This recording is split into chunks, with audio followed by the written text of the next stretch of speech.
Au cours de notre campagne, on a vraiment déterminé que des sommes d'argent assez volumineuses avaient été allouées à la pêche électrique.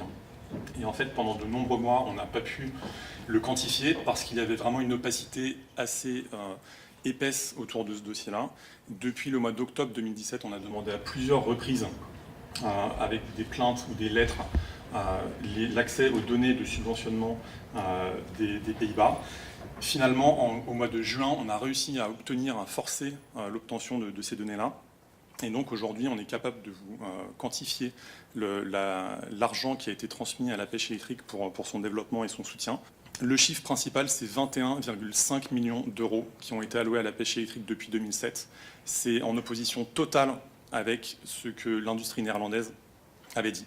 Pour eux, c'était simplement 680 000 euros. Donc là, on est à des montants qui sont 32 fois supérieurs.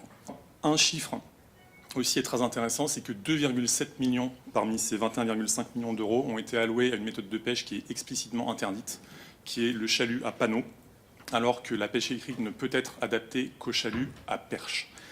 Et ça, qu'est-ce que ça veut dire? Simplement que si on n'arrête pas la pêche électrique tout de suite, demain, c'est toute la flotte industrielle européenne qui se convertit à l'électricité. Donc il y a vraiment un impératif à mettre un terme à cette pêche électrique.